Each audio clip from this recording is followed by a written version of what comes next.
Fala, Dev, beleza? Mais uma edição do PR aqui pro canal da Rocket City. Hoje a gente tá na 59ª edição do PR. Ah, vai dizer que eu não acertei. Acertei, né? 50ª? É 50ª. É isso, o último PR foi com o Rodrigo Gonçalves. E ele mandou a braba lá respondendo várias perguntas sobre o ecossistema React Native e tudo mais. E hoje eu tô aqui para responder uma porrada de dúvidas que vocês deixaram aí nos últimos vídeos que a gente lançou aqui no canal da Rocket City. E é super importante que vocês lembrem de deixar comentários em todos os vídeos que a gente posta aqui, colocando sempre a hashtag PR. Assim a gente busca essas perguntas e traz aqui pro quadro para responder ao vivo. Ao vivo não, mas vocês entenderam. Gravado, porém assim, né? Pessoalmente. Antes de tudo, eu vou pedir pro Léo deixar um salve. Então, Léo, já deixa o teu salve aí. Salve! Show de bola. A primeira pergunta é do Luiz Caminha. E ele mandou: salve Rocket, estou trabalhando atualmente com um front-end legado. Mais precisamente de 2012, em JS com Backbone. Ah, bons tempos de Backbone. Que foi clonado para o JS e removido posteriormente. Logo, o nível do legado já ficou claro. Atualmente estamos estudando a possibilidade de aplicar micro frontends nesse cara, visto que é inviável refatorar do zero. Poderia falar mais sobre esse assunto de refatoração de legados e, se possível, fazer um vídeo explicando sobre micro frontend junto com o Webpack Module Federation? Abraços! Luiz, cara, esse é um assunto bem recente, na verdade. Falar sobre Module Federation talvez seja um pouco difícil até, porque é algo que está crescendo agora, está tomando forma agora. O conceito de micro front-end ele já é um pouquinho mais antigo, mas antes, digamos que ele era feito de uma forma não tão bonita, mas com o Webpack 5, Module Federation ali, tudo ficou um pouco fácil de utilizar. Basicamente, o que acontece é que quando a gente utiliza uma alternativa como o Module Federation, a nossa aplicação, ao invés de ela expor, digamos assim, algo ao mundo externo, ela expõe um chunk que ele vai ser utilizado por outra aplicação para carregar. Ou seja, cada pedaço da nossa aplicação, que é um módulo, digamos assim, que é um micro front-end, ao invés de ele colocar essa aplicação online, o que ele pode fazer também, mas em produção o que ele expõe é apenas um chunk, um pedaço da aplicação. E aí existe uma aplicação root que consome esses chunks e forma o bundle principal da aplicação, que é o que vai ser exibido para o usuário no final. Nesse caso, quando você está migrando de uma tecnologia mais antiga para uma tecnologia nova, pode ser que faça sentido utilizar um Module Federation da vida. Mas, talvez, existam outras alternativas que você pode utilizar até para não ser tão complexo, né? Eu não sei o tamanho do seu sistema, eu não sei como funciona o sistema de roteamento, eu não sei se ele é full SPA ou se é algo que vem do back-end, então assim, falta muito contexto para eu te dizer isso. Mais recentemente aqui na Rocket a gente começou a migrar o nosso front-end feito com React, com Redux e usando totalmente Create React App para Next, mas a gente não precisou utilizar Module Federation ou nada disso. Na verdade a gente criou os dois projetos, mantém os dois projetos rodando ao mesmo tempo e a gente utiliza um proxy, né? Ou seja, quando o usuário acessa a aplicação, ele cai num proxy. Esse proxy, de acordo com a rota que o usuário está acessando, redireciona o usuário para uma aplicação diferente, seja Create React App ou a Next em si. Então assim, existem muitas maneiras de resolver esse problema de migrar um sistema legado para um sistema, digamos, refatorado, mas você tem que analisar aquela que faz mais sentido para você. O Webpack Module Federation já está production ready? Já! Mas ele não tem tanta integração com o Next da vida, por exemplo. Hoje, se você quiser utilizar o Next, já vai ter um pouquinho de problema ali. Outro ponto é que talvez ele traga um pouquinho mais de complexidade, né? Então você tem que analisar ali, dado o seu sistema e tudo mais, para entender qual que é o melhor. Mas se você já for aluno ou aluna da Rocket, tem alguns vídeos no Experts Club sobre micro frontends, inclusive sobre Module Federation. E se você já tiver no Ignite ou qualquer coisa assim, manda uma dúvida lá no fórum sobre, explicando um pouco mais o contexto aí do seu sistema, que com certeza a gente vai te ajudar. A próxima dúvida é do Jonatas Alves e ele mandou: salve Diego, antes da pergunta queria agradecer demais a Rocket City na minha evolução. Tamo junto, Jonatas. Agora sim, qual você considera a melhor forma de aplicar responsividade em React Native? Jonatas, cara, isso é um assunto complexo porque responsividade dentro do mundo do React Native, pensando em dispositivos móveis, ela é um pouco diferente da forma que a gente pensa em responsividade para web. Porque na grande maioria das vezes, responsividade para web, o que é? A gente quer que o nosso sistema funcione desktop e que ele funcione também numa tela de 320 pixels, ou seja, a gente quer os dois extremos funcionando ao mesmo tempo. Quando a gente traz isso para o ecossistema mobile, a não ser que você esteja desenvolvendo a sua aplicação também para tablet, No máximo das vezes, você vai variar ali o tamanho, a largura da tela, no máximo uns 20 a 30%, não deve mudar muito além disso. Ou seja, a responsividade ela tem que sim ser tratada de formas diferentes nesses dois contextos. No caso, para React Native, a maneira mais simples e não necessariamente a que vai ficar melhor no final das contas, de aplicar responsividade é trabalhar com percentuais. Então você vai ter ali a sua tela aumentando e diminuindo de acordo com o tamanho da tela do usuário. E isso tudo faz aumentar tudo, a fonte, faz aumentar o tamanho das caixas, né? Faz aumentar basicamente tudo de acordo com a largura da tela. Você calcula ali um percentual. Mas a gente entende que, claro, nem sempre isso vai produzir o melhor resultado final para o usuário. E é por isso que recentemente aqui na Rocket, eu acho que isso ainda está dentro do meu perfil pessoal, até dar uma olhada aqui, mas a gente está criando, sim, está no meu perfil pessoal ainda, a gente está criando e a gente não divulgou isso ainda porque nós aplicamos isso dentro da nossa aplicação mobile e a gente está testando muito, vendo tudo como se aplica para ter um bom case de exemplo. A gente criou uma biblioteca chamada Responsive-Native, que está lá no meu GitHub, eu vou pedir para o editor colocar aqui. Sempre quis fazer isso, cara.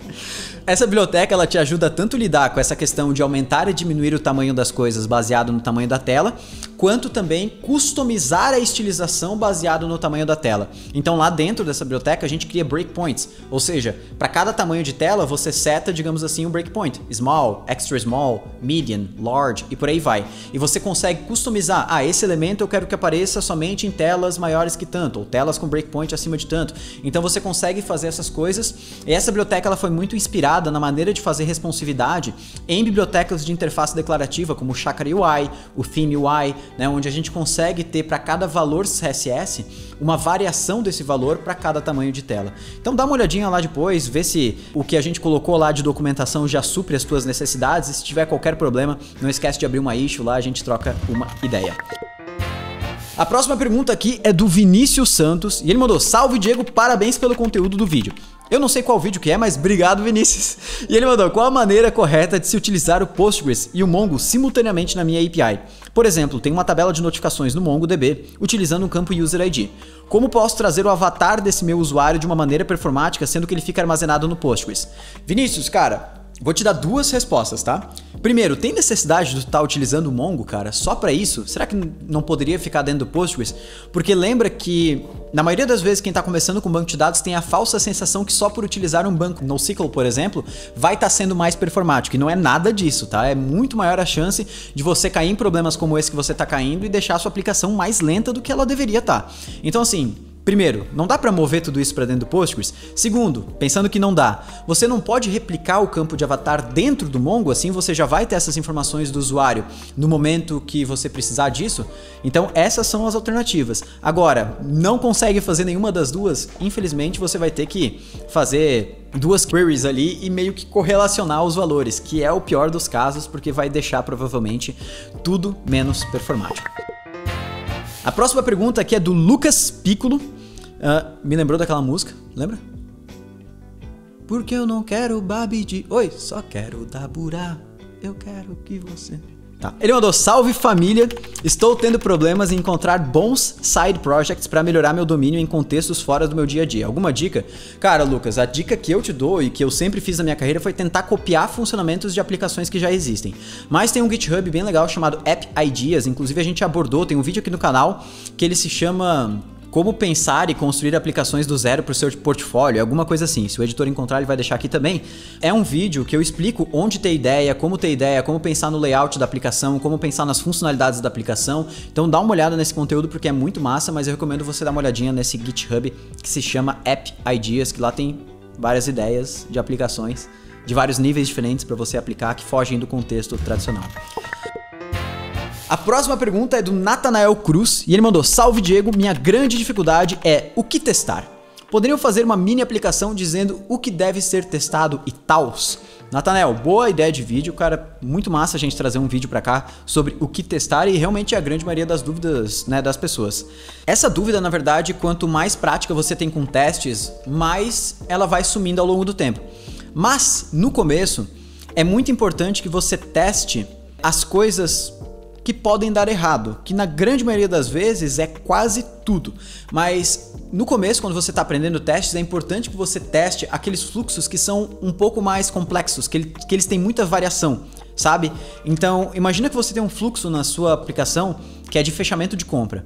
Se a compra for acima de R$250, o frete tem que ser grátis. Se o frete é grátis, não pode ser Sedex, é obrigado a ser PAC. Se a compra passar de tanto, a pessoa tem que ganhar tantos por cento de desconto. Esses fluxos que eles têm muitas regras, é muito mais fácil eles darem problema por às vezes você mudar alguma coisinha específica ali na aplicação e quebrar isso. Ou seja, testa primeiro os fluxos que são mais importantes da sua aplicação. Aqueles fluxos que basicamente é o fluxo que um usuário faria idealmente dentro do seu app. Então, se você está no e-commerce, testar o fluxo de adicionar produto no carrinho, calcular um frete, fechar o pagamento, isso são coisas extremamente essenciais para que você mantenha testado 100%. Agora, de resto, o que você pode pensar é utilizar, por exemplo, um coverage, né? Por exemplo, o Istanbul, que é o mais famoso, que ele vem integrado hoje no Jest por padrão, que ele gera basicamente uma representação visual dos arquivos da tua aplicação e o qual percentual daqueles arquivos está coberto por testes. Qual if, por exemplo, que os teus testes não entraram, então ele te dá todo esse relatório de coverage. Agora, utilizar um coverage report não necessariamente diz para você que você precisa atingir 100% de coverage em todo o seu código. Isso, na verdade, é um mito. Não existe esse negócio de você precisa adquirir 100% de coverage dentro do seu código, né? De cobertura de testes.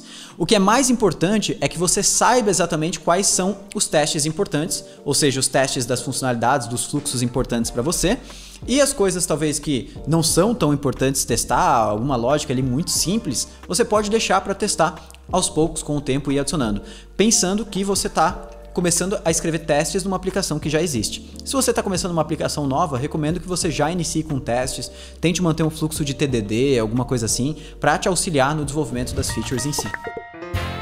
A próxima dúvida é do Kevin Castilhos, e ele mandou: conteúdo massa demais, abraço desde a Nicarágua.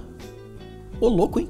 Tenho tempo estudando back-end, mas não sei qual seria a melhor forma de cadastrar vídeos e imagens no back-end.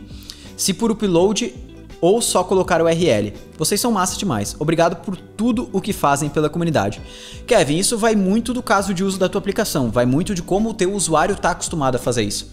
Por exemplo, se a gente pegasse no YouTube da vida e falasse que para fazer o upload de um vídeo a pessoa tem que colocar o URL do vídeo, não faz sentido, porque na maioria das vezes as pessoas estão com o arquivo na máquina delas.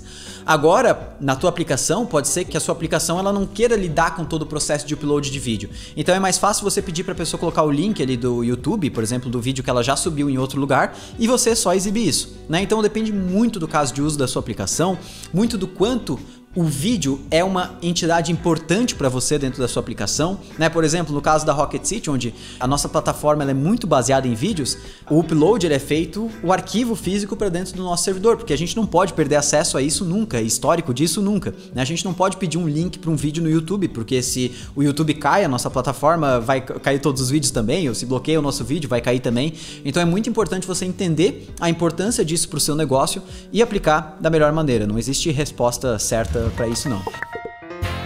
A próxima pergunta aqui é do Igor Thierry. Ele mandou: salve Diego, eu sempre quis saber por que escolheram a API do Mux ao invés de um S3, por exemplo, para armazenar os vídeos da plataforma. Poderia explicar um pouco sobre essa decisão? Igor, cara, o que é importante entender é que existem duas coisas diferentes no mundo de entrega de arquivos estáticos, como vídeos, imagens ou até JavaScript, CSS e HTML. Uma coisa é onde você armazena o conteúdo. Outra coisa é como você distribui o conteúdo. Ou seja, o CDN é diferente do storage. O S3 ele é um serviço de storage, ou seja, ele é um serviço para você armazenar arquivos. E aí para CDN, ou seja, a maneira de você distribuir esses arquivos, você tem vários. O CloudFront, por exemplo. Você pode utilizar um Mux da vida para servir isso também, mas o Mux ou qualquer outro serviço semelhante, a função principal desse serviço não é pegar o vídeo e armazenar em algum lugar ou armazenar nele mesmo, não é nada disso. Na verdade é fazer um processo que a gente chama de transcoding dentro da parte de vídeos, que nada mais é do que pegar um vídeo numa resolução fixa, por exemplo 1920 por 1080, converter esse vídeo para várias resoluções diferentes e também fazer o processo de segmentação dos vídeos. Porque a segmentação dos vídeos é algo muito importante. A gente divide o vídeo em vários pedacinhos pequenininhos, de 3 segundos, 4 segundos e tudo mais.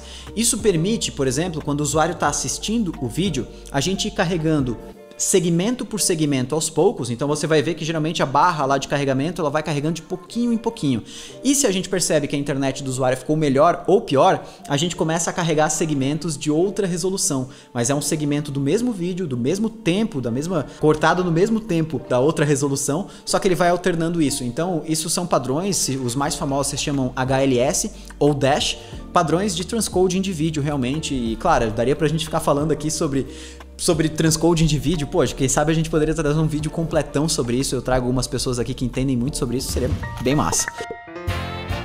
A próxima pergunta aqui é do Gustavo Rodrigues e ele mandou: Fala Dev, acompanho o trabalho de vocês e admiro muito a didática e o conteúdo que trazem. Tudo que sei hoje é graças a vocês, então meu verdadeiro obrigado. Gustavo, tamo junto, cara. Então, todo projeto que começo, não consigo terminar. Gustavo, seja bem-vindo ao mundo de desenvolvedores e desenvolvedoras. Às vezes eu desanimo no meio do processo ou acho que não vou conseguir porque é muito complicado, mesmo tendo planejado tudo que eu ia fazer antes. Se puderem me dar uma dica ou conselho, agradeço. Gustavo, vou te dar a melhor dica que tu poderia receber, cara. Todo projeto que tu começa, não importa o tamanho dele, tem que ter a primeira versão publicada dele em menos de 2 semanas. Não espera para publicar a primeira versão do projeto, cara. Constrói o MVP mais simples do mundo e publica. E depois você sai melhorando esse projeto. O problema que você tá caindo é um problema simples, cara. Problema comum de todos os desenvolvedores e desenvolvedoras, cara. É o problema da gente acoplar coisas demais, regras demais em cima de um projeto, funcionalidades demais, e a gente nunca dá aquele projeto como pronto. Então isso é um problema e você tem que resolver isso publicando esse projeto, colocando ele no ar o quanto antes. Depois você lida com bugs, lida com adicionar novas features, mas você colocar o projeto no ar vai te dar aquela sensação de uma etapa concluída. E com isso você vai aos poucos melhorando aquilo. Então, cara, 2 semanas no máximo, MVP no ar e depois vai melhorando. Vai muito também com o tempo que você tem disponível para trabalhar nesse projeto, mas no geral esse é o que eu utilizo para mim, esse padrão, né, de 2 semanas.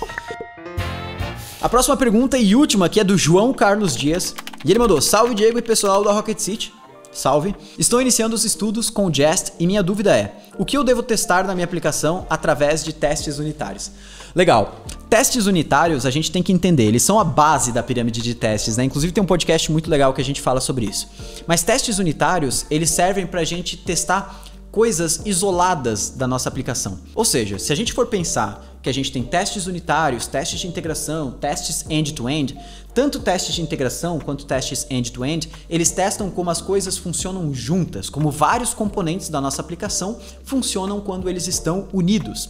Testes unitários, eles pegam uma funcionalidade específica de uma classe, uma funcionalidade específica de um componente, uma funcionalidade específica de qualquer coisa da nossa aplicação e testa aquilo, desacoplado do restante do mundo. Ou seja, eu quero testar o corpo daquela função. Eu quero testar que, dado aqueles parâmetros, a função me retorna o resultado que eu espero. Ou seja, nos testes unitários, eu preciso testar cada funcionalidade da minha aplicação desacoplada do restante das funcionalidades.